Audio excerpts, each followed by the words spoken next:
shopping for future Cowboys here. We go to Pro Football Focus. And we're going to go over the top free agents here for this class. If you could snap your fingers and actually have them spend money on one position, what would it be? Now, they are good at corner, but if they wanted to go after a guy to keep Bland in the slot and have an insane defense with Diggs, this guy, and Bland, Jalen Johnson is a free agent with the Bears. Great player, probably going to be tagged. L'Jarius Sneed. Yep. We just talked about him. 10. We've been talking about him a couple of times today because he had such a good game. He's one of the top corners in the game right now. And his projected payday is 3 years and $52 million. But those are your top corners.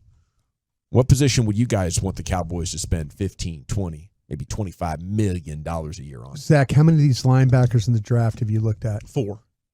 And honestly, I've liked every one. Yeah. So I feel like we can draft one here and be all right. I kind of do too. I think that you've got some premier. Now we'll see what happens with franchise tags and do teams re-sign them. But you've got some defensive tackles that can come in and be major impact players. Like what happens with Chris Jones in Kansas City. Now that could be a contract you got to be careful because he's getting up there in age. Or maybe the next up and coming stud defensive tackle, former Texas A&M Aggie Justin Madubuike. The Baltimore Ravens. Because one thing about the Cowboys, I think Osa had a good year, kind of faded towards the end. But they've done that a couple of times. Yeah, they've been a little hit or miss with drafting defensive tackles. If I can go ahead and throw some money at the line of scrimmage and get a guy that I know is going to come in here and be a beast, I'm okay with doing that. You put Chris Jones on this defensive line, and it would be really, really hard to get anything going against the Cowboys at all. I would be surprised if they would go out and spend money like that. I don't think they would either. You look at the Chiefs, and are they going to let these guys go? They have some really tough decisions to make. With key players getting older and highly paid, I don't know if they can hang on to those guys anymore. They've already been hemorrhaging players and having to, prove they're still the best in the AFC with Patrick Mahomes fully paid, and it doesn't seem like anything's stopping them. But one thing that has slowed them down, they let offensive linemen go, they let Tyreek Hill go, and I expect that trend to continue. Yeah, they'll have to really. They'll have to really make some tough calls, like you said. Like Chris Jones and Sneed are two top 5 or 10 free agents in the entire class, right? And they're both on your defense there, and it's like, okay, then I was wondering how much Kansas City would be willing to go try and buy like a Mike Evans or something and try and bolster the offense, but I feel like, man, if you're going to bring those two guys back. Your hands might be tied a little bit. But here's 4 impending defensive tackle free agents. Chris Jones, I mentioned Justin Madubuike already. You've also got Christian Wilkins from the Dolphins, and maybe they pay him. That's going to be a big money guy for sure. No doubt. I mean, I think most of these dudes will be, but hey, if you want to spend, that seems to be a position that you might have to. Okay, I think DJ Reader's the guy. DJ Reader's also, and Leonard Williams, who was a Giant, traded to Seattle. There's a lot. I mean, you've got some good DJ Reader. You've got some good defensive tackles that are available. Reader is your classic one-tech, eat up a bunch of blockers dude. He's been in the league for 8 years. The least expensive out of that bunch. The thing about him is he tore his quad in week 15. So, how is he physically, but does that lower the price tag? When you start thinking realistically for the front runners, like what they're going to be trying to bid on, that would be the guy that might come on a pretty good deal, and he is a bona fide anchor in the middle of your defensive line. I mean, we can go back and forth from realistic to what we would do. I think the Cowboys would probably look at their young defensive tackles, and history tells me they'd want to give these guys a chance. I think so, too. To me, the bigger problem, in my view, is the linebackers. I agree. You guys you're throwing some great names of defensive tackles out there. I don't see the Cowboys doing that at all. I see them looking at linebackers. That they're going to try and have to figure that out before they do anything. But somebody's going to tell me what they're doing with Mozzie Smith. Yeah. Somebody's going to tell me. And is Mozzie Smith the 329-pound Mozzie Smith, or is it the 293-pound Mozzie Smith?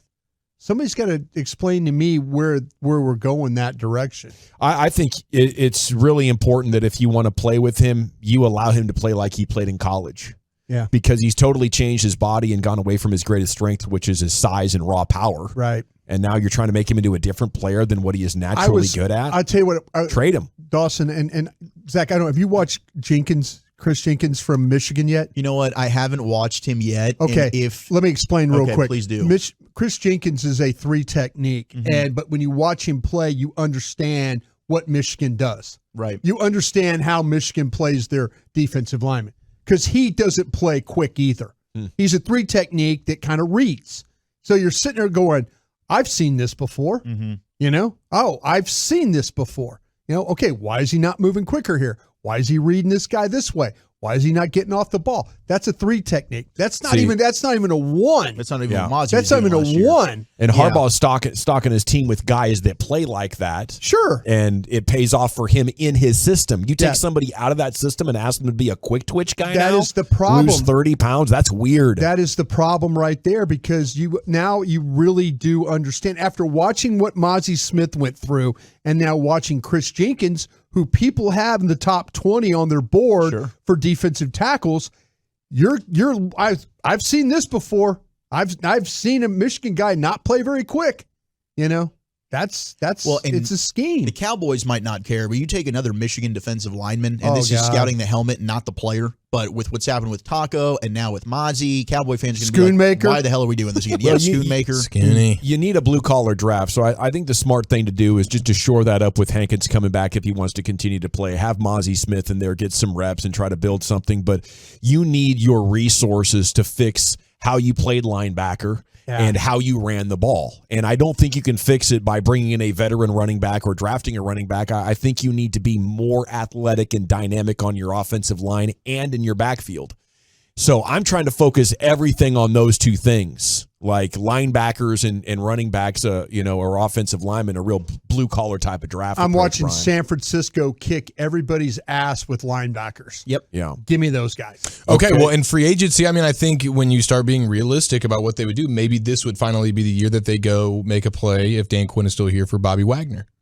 That would be very Cowboys. Probably won't cost a ton. You wait till he's finally what you're comfortable paying him. He's not the coverage linebacker that he was, but as a run-stopping, high IQ, legit, thoroughbred linebacker, an actual a professional linebacker, not one of these tweener, hey, he used to be this, he's undersized. He is a guy that knows how to stop a rushing attack. Would that still get Cowboys fans excited? I or feel is like he too old? I think they'd be doing it a year or two too late, and this would be the year that they actually do it. It would make a lot of sense. He might really improve your defense. He probably would be a massive upgrade. Kevin Dotson's a guard with the Rams. I think they need to find an offensive lineman in free agency and draft one as well. And I'm looking at center and I'm looking at guard and tackle and trying to get 2 spots. And then I'll adjust Tyler Smith how I need to move him. Give me a center, please. There you go. Let me have Brian knows. 37 is back to Connor Williams, who figured out how to be a center in Miami.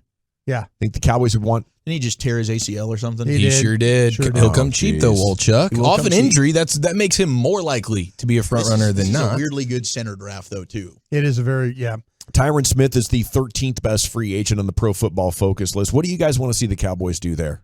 You guys want him back? I'm okay with bringing back Tyron as long as you have your contingency plan in place, which should be Tyler. But they proved this year they don't want to move Tyler. So you can't go into the season with a Chuma Edoga. I think you feel good about your backup interior lineman in Bass and Hoffman. You've got to find a backup tackle. I think you need to run the ball, and I don't know if you can run the ball with old Tyron Smith.